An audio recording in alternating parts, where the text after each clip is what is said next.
The engineer's hands shook as he photographed the F-35 blueprint in a bathroom stall at Lockheed Martin. Classified documents worth billions. But he wasn't selling to China like he thought. The buyer was Iran's Revolutionary Guard. And this wasn't just one rogue engineer. 15 defense contractors had been secretly feeding America's most dangerous enemy the blueprints to destroy American air power. The FBI had 5 days to stop them. 24. The blueprint showed something Iran should never see. The exact layers that make the F-35 invisible to radar. Decades of research.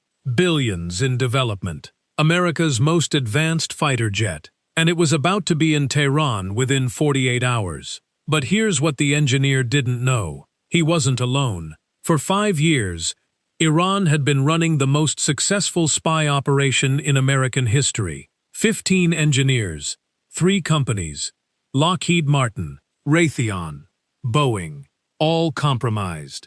The stolen secrets weren't just blueprints. They were the foundation of American military power, F-35 stealth technology, Patriot missile defense systems, air-to-air missiles, precision bombing systems, every advantage America had over its enemies, all flowing to Iran. The FBI had been tracking this network for 18 months. They knew every compromised engineer, every stolen technology, every Iranian handler. But they had discovered something that changed everything. Iran wasn't just studying American weapons. They were building copies. An advanced air defense system was 5 days from going online, built from stolen Patriot technology. A system designed to shoot down American fighters, including the F-35. The clock was ticking. American air superiority hung in the balance. And somewhere in Iran, engineers were making final preparations for a weapon that could change warfare forever. But how did 15 American engineers become traitors? How did Iran infiltrate America's most secure facilities? And could the FBI stop them before it was too late? The investigation began with a phone call that would expose the largest defense contractor spy ring in history. April 2023. Seattle FBI Field Office. The phone rings with a tip that will save American lives. A retired Boeing engineer couldn't sleep. For months, something had been bothering him. A colleague acting strange, photographing documents in secure areas, asking questions about programs outside his clearance, showing unusual interest in classified specifications. He had reported his concerns to company security. Nothing happened. But after leaving Boeing, the feeling wouldn't go away. Something was very wrong. His instincts were about to expose a conspiracy that reached the highest levels of American defense. FBI counterintelligence opened an investigation immediately. Background research on the suspicious colleague revealed disturbing patterns: unexplained wealth, expensive vacations on an engineer's salary, luxury purchases that didn't add up, international travel to countries with no personal connection. But the most concerning discovery was his access history. He had been viewing classified programs far beyond his assigned work, programs he had no business seeing. Surveillance was authorized within 72 hours. What they found changed everything. 3 weeks later, FBI agents watched the engineer meet someone at a restaurant in Bellevue. The handoff was quick. An envelope passed one way, a USB drive passed back. Both men thought they were invisible. They were wrong. The FBI photographed everything. Within hours, they had identified the second man, an Iranian intelligence officer, operating under commercial cover as an aerospace consultant from an Istanbul-based firm. But this was just the beginning of something much larger. Database searches revealed a pattern. The Iranian officer had been in contact with multiple defense contractor employees. Not just one, not just Boeing, Lockheed Martin, Raytheon, engineers across America's most sensitive programs.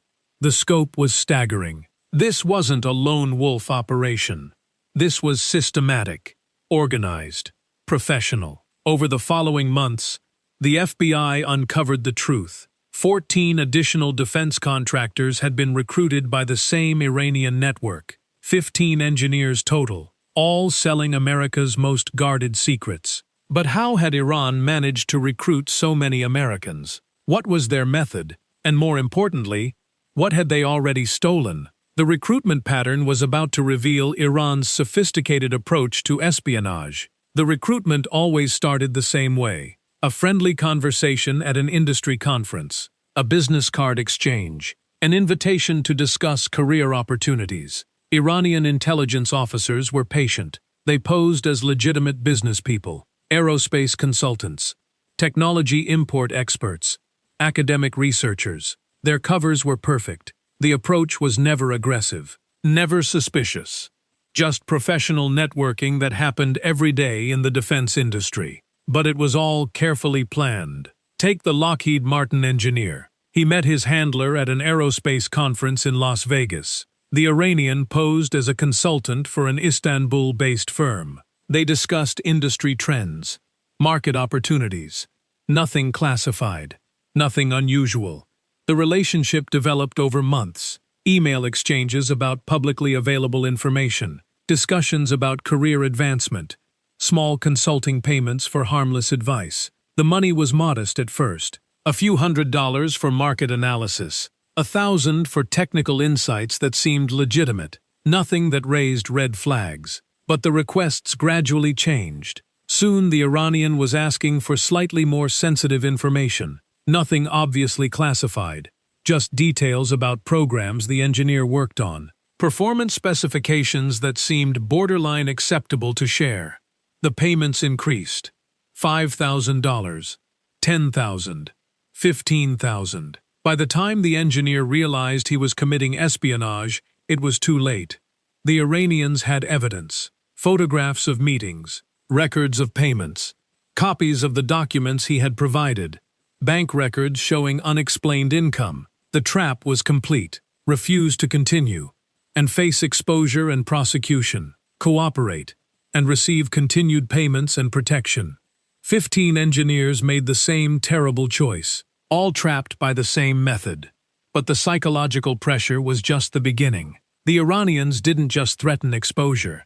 They threatened families. They had researched the engineers' children, their spouses' careers, their financial obligations, mortgage payments, college tuition, medical bills. Each engineer became convinced they had no choice but to continue. The alternative seemed worse than the crime. The handler network was sophisticated. 8 Iranian intelligence officers operated across the United States, Los Angeles, Houston, Washington, D.C., New York, Chicago, Seattle. Each managed multiple sources. Each used different covers. Each followed the same recruitment playbook that had been perfected over years of operations. The pattern worked because it exploited human psychology, greed, fear, gradual compromise.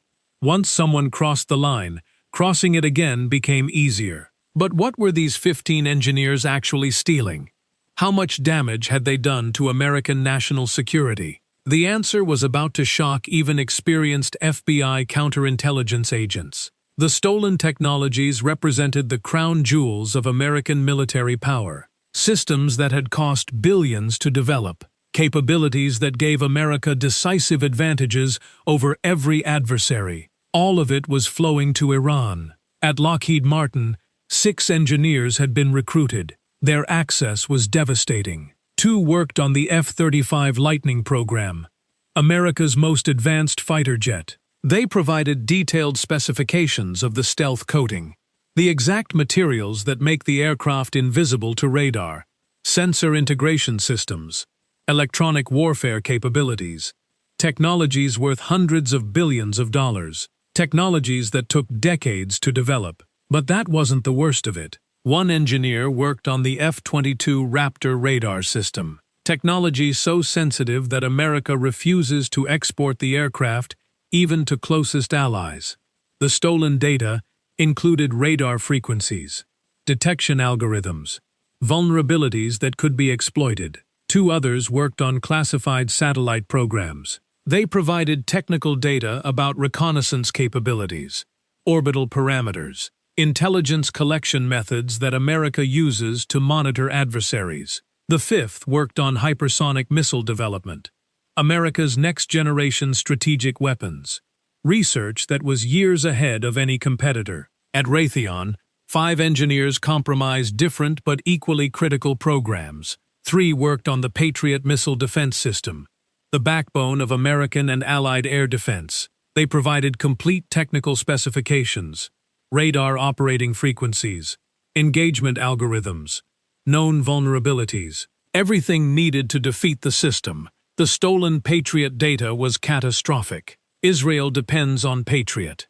Saudi Arabia, Gulf states, American allies who trusted their lives to this technology. Iran now knew exactly how to defeat it.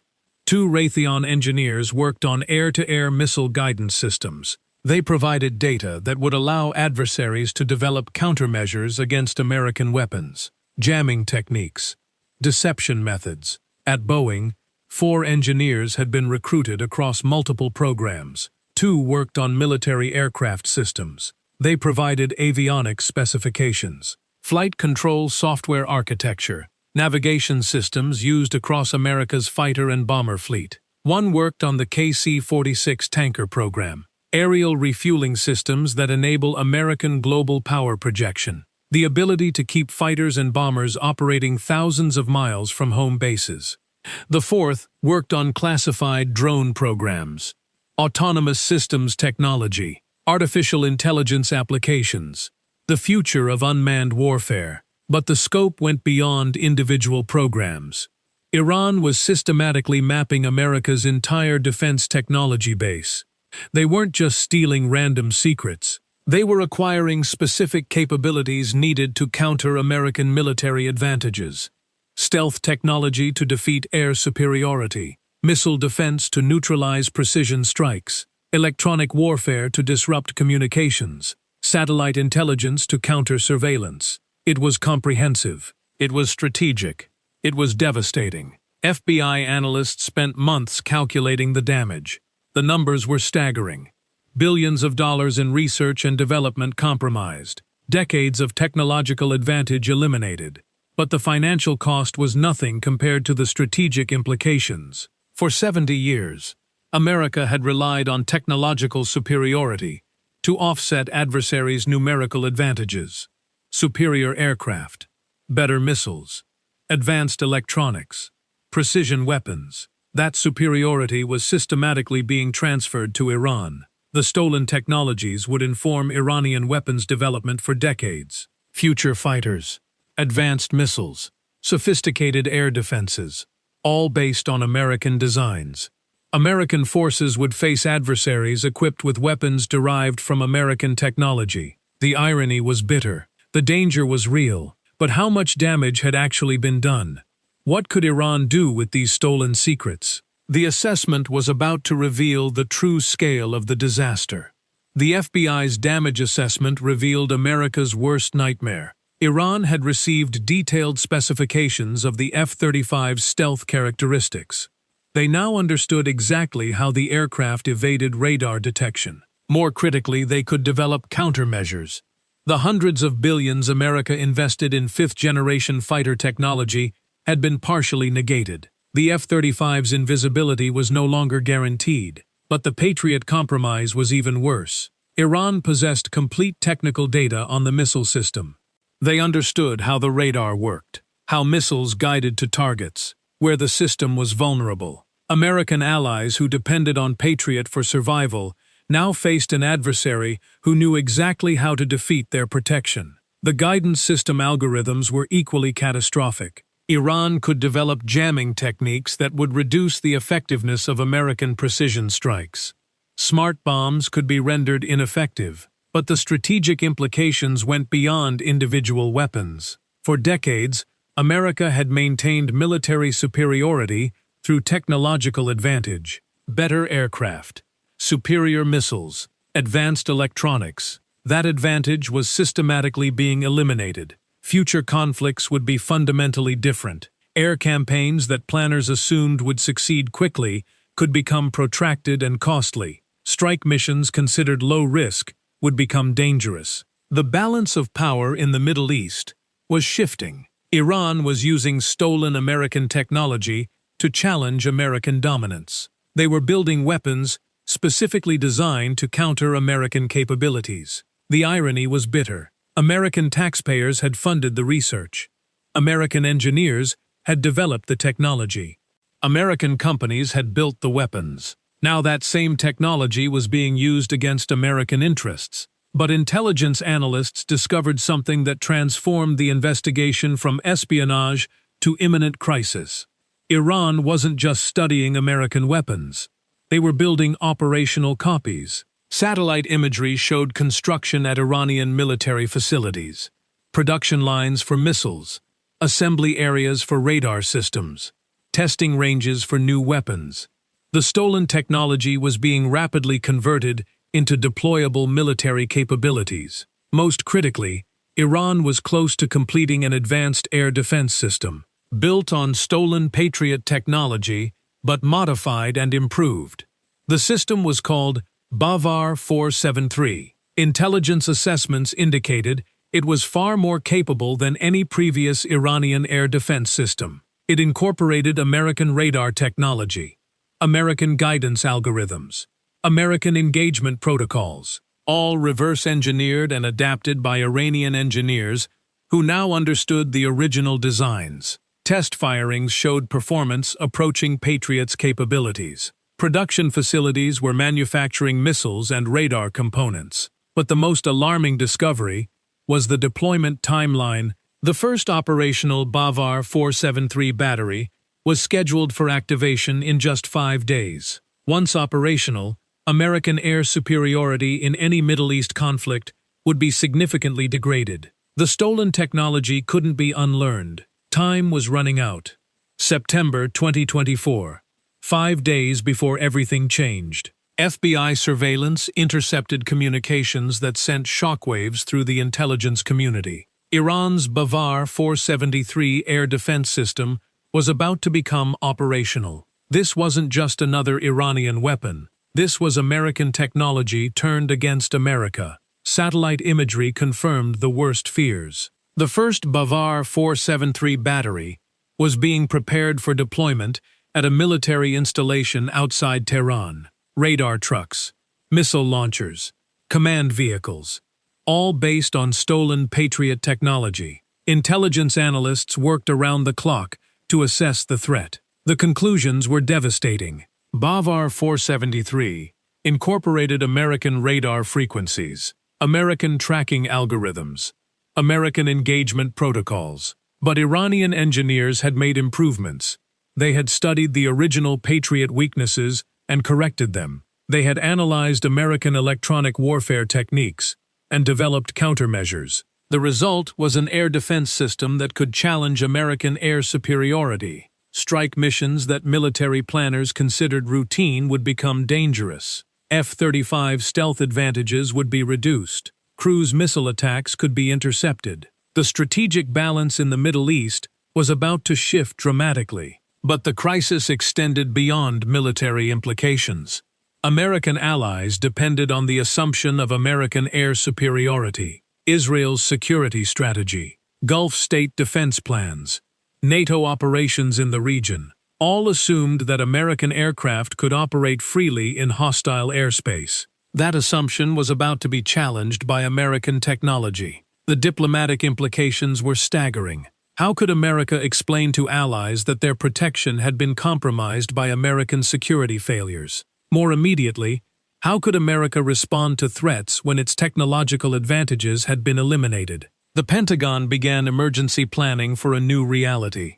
Air campaigns would require different tactics, higher risk tolerance, greater casualties. But there was another consideration that made the situation even more urgent. The spy network was still active.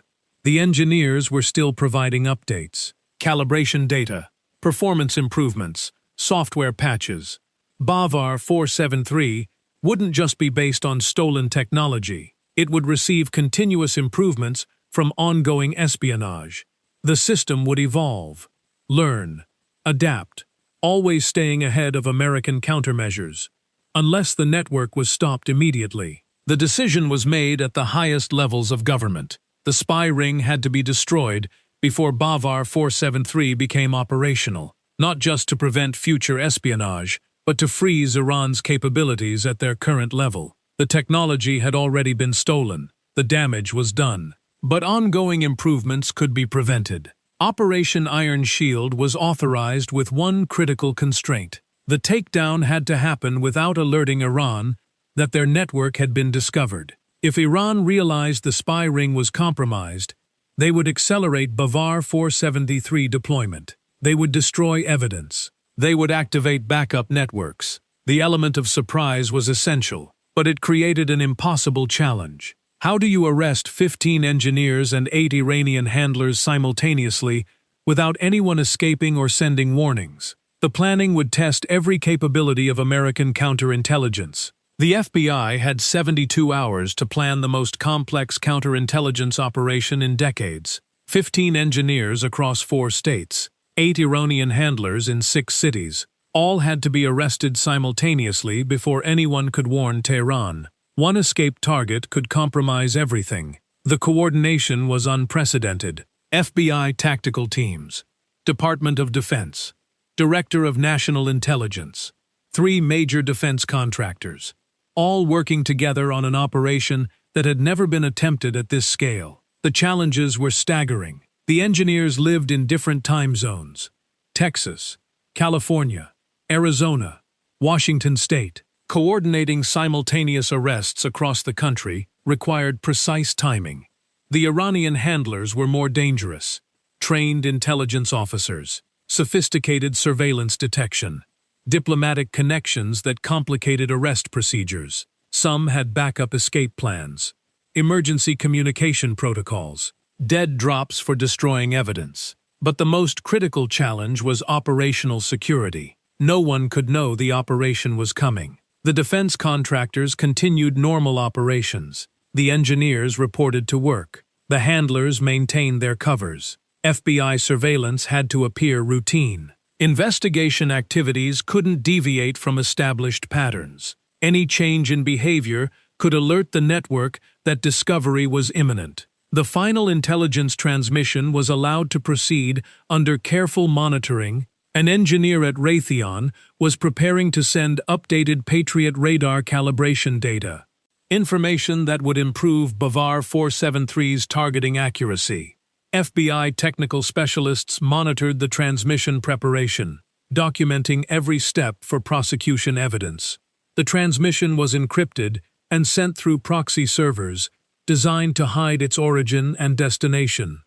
But FBI cyber specialists tracked every hop. American intelligence agencies had positioned themselves to intercept the data before Iranian recipients could download it. The stolen calibration data was replaced with corrupted files, files that appeared authentic but contained subtle errors.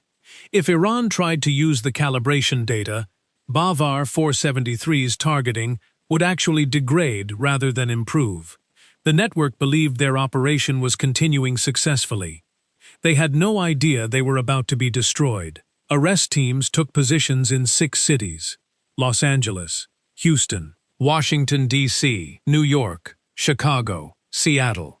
Each team had specific targets, detailed intelligence on their locations, backup plans for every contingency. The engineers would be taken at their homes, before work, when they were isolated and vulnerable. The Iranian handlers required more complex operations. Some had diplomatic connections. Others operated from business fronts. Several had sophisticated security protocols. But the FBI had studied their patterns for months. They knew the handlers' routines, their vulnerabilities, their escape routes. At 4 a.m. Eastern Time, Operation Iron Shield would begin. The largest counterintelligence operation in FBI history was about to unfold across America. 4 a.m. Eastern Time. The operation began. Across 3 time zones, FBI tactical teams moved simultaneously. 15 engineers, 8 Iranian handlers, 23 targets arrested within the span of 3 hours. In Fort Worth, Texas, the engineer who photographed F-35 blueprints was taken in his driveway. He was loading his car for work when FBI agents surrounded him. His house contained devastating evidence. A specialized camera disguised as a pen, encrypted storage devices with 3 years of classified documents, $127,000 in cash, hidden in a bedroom safe, cash payments for betraying his country. In Tucson, Arizona, the Raytheon systems engineer was arrested walking to his car. His personal laptop contained complete specifications of Patriot missile guidance algorithms, information that should never have left the secure facility, information that could save Iranian lives and cost American ones. In El Segundo, California, 2 Boeing engineers were arrested simultaneously at adjacent homes in the same suburban neighborhood. They had been recruited together, friends who became traitors together. The Iranian handler had correctly identified their friendship as a vulnerability. By 7 a.m., all 15 engineers were in FBI custody. But the more complex operation was targeting the Iranian intelligence network. In Los Angeles, an Iranian intelligence officer, posing as an aerospace consultant, was arrested at his office. His computer files contained detailed profiles of potential recruitment targets. Engineers at defense contractors throughout California, assessed for vulnerabilities, rated for access to valuable programs, cataloged for future recruitment. The operation was far larger than even the FBI had realized. In Houston, a woman operating a technology import-export company was detained at her business. The company was a front for moving payments to recruited sources and extracting stolen technical data. Her financial records showed payments to dozens of defense contractor employees. Not all had been identified in the investigation. More spies were still active. In Washington, D.C., an individual with diplomatic connections was arrested in coordination with State Department security. His encrypted communications showed direct contact with IRGC headquarters in Tehran, real-time coordination with Iranian military intelligence, strategic direction for the espionage operation, targeting priorities based on Iranian military needs. In New York, Chicago, and Seattle, additional handlers were arrested at homes and businesses. Each arrest revealed new aspects of the Iranian intelligence infrastructure: safe houses, communication protocols, financial networks, recruitment databases. The Iranian operation was sophisticated, professional, comprehensive, but it was also over. The interrogations began immediately. Several engineers attempted to minimize their crimes. One claimed he only provided unclassified marketing materials. Forensic analysis of his devices showed hundreds of classified documents photographed over 4 years. Another insisted he believed he was working for a Chinese company, not Iran. Encrypted communications showed explicit discussions with IRGC handlers about Iranian military applications. Others cooperated immediately, recognizing their situation was hopeless. They described the recruitment process, the gradual escalation from innocent contacts to serious espionage, the payments that accumulated until they felt impossible to refuse, the threats that emerged when they tried to extract themselves, and they described what they had stolen. The damage assessment would take years to complete, but preliminary analysis was staggering. Iran had acquired technical data worth billions of dollars in American research and development, and much of it had already been incorporated into operational weapon systems. The Bavar 473 air defense system became operational on schedule. American intelligence watched from satellites as the first battery was deployed. The technology transfer couldn't be prevented. The damage was done, but the ongoing flow of improvements was severed. Future developments would remain secret. However, the legal consequences were just beginning. Federal prosecutors faced the largest espionage case in decades. 15 engineers, 8 Iranian intelligence officers. Evidence spanning 5 years. The charges were severe: conspiracy to commit espionage, transmission of classified defense information to a foreign government, theft of trade secrets. Several charges carried potential death penalties. Defense attorneys attempted various strategies. None would work.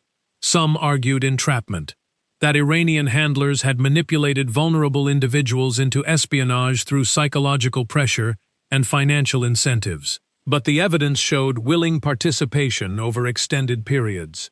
Defendants actively seeking additional classified information to sell, requests for specific technologies to meet Iranian requirements. Others claimed the information wasn't actually classified or damaging to national security. Expert testimony from defense officials detailed the catastrophic implications of each technology transfer. Specific capabilities compromised, Allied security degraded, American lives endangered. Several defendants negotiated cooperation agreements, testimony against Iranian handlers in exchange for reduced sentences. The cooperation revealed additional aspects of the Iranian operation: recruitment targets who had resisted compromise, technologies Iran was seeking but hadn't yet obtained, methods for identifying vulnerable engineers, psychological profiles used for recruitment planning. 12 defendants ultimately pleaded guilty to various charges, rather than face trial and potential death sentences. 3 engineers chose to fight the charges in court. All were convicted on every count. The evidence was overwhelming: surveillance footage, encrypted communications, financial records, classified documents found in personal possession. Sentences ranged from 18 years to life in federal prison. The harshest sentences went to engineers whose stolen technology had directly contributed to Iranian weapons development.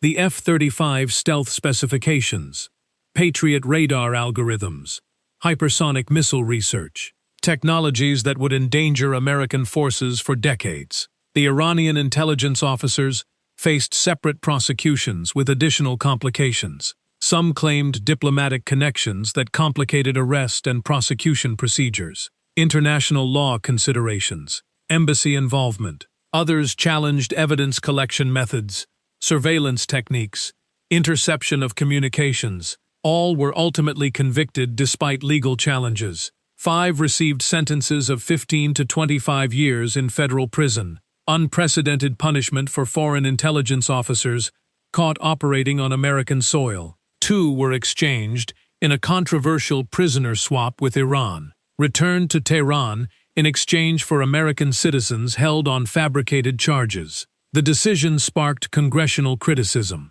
Lawmakers argued that returning convicted spies undermined deterrence and encouraged future espionage. 1 Iranian officer was expelled rather than prosecuted, a diplomatic compromise that avoided complications with allied countries involved in the investigation. The legal outcomes were imperfect, but the intelligence network was destroyed. The human costs extended beyond courtroom verdicts. Families of convicted engineers faced their own devastation. Spouses discovered their partners had been leading double lives for years. Children learned their parents had betrayed their country for money. Communities were shocked to learn that neighbors they trusted were traitors. Several families faced financial ruin.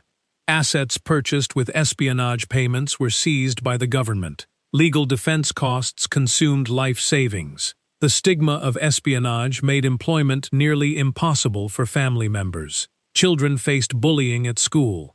Spouses lost jobs due to association. The human wreckage extended far beyond the convicted spies. Defense contractors implemented emergency security protocols, enhanced monitoring systems, revised access controls, mandatory counterintelligence training. The relationship between contractors and the FBI fundamentally changed. Information sharing improved. Suspicious activities were reported more quickly, but the strategic damage was permanent. Iran possessed American military technology that would inform their weapons development for decades. The true cost was yet to be calculated. The Bavar 473 system remains operational today. Built on stolen American technology, it represents a permanent shift in Middle East military balance. American military planners had to rewrite decades of strategic assumptions. Air campaigns that once seemed certain became uncertain. Strike missions once considered routine became dangerous. Iran achieved something no adversary had accomplished since World War II.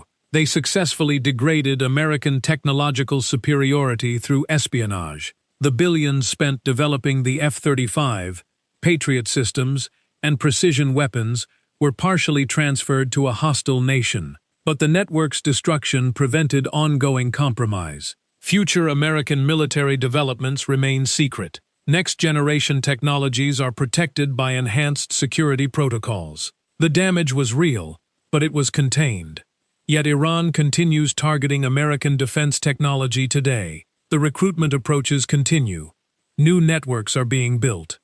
Somewhere right now, an Iranian intelligence officer is cultivating a relationship with a defense contractor employee, building trust, preparing to make the approach. And somewhere, an FBI counterintelligence agent is watching, monitoring the patterns, preparing to prevent the next catastrophic penetration. Because the truth about espionage is simple. It never stops.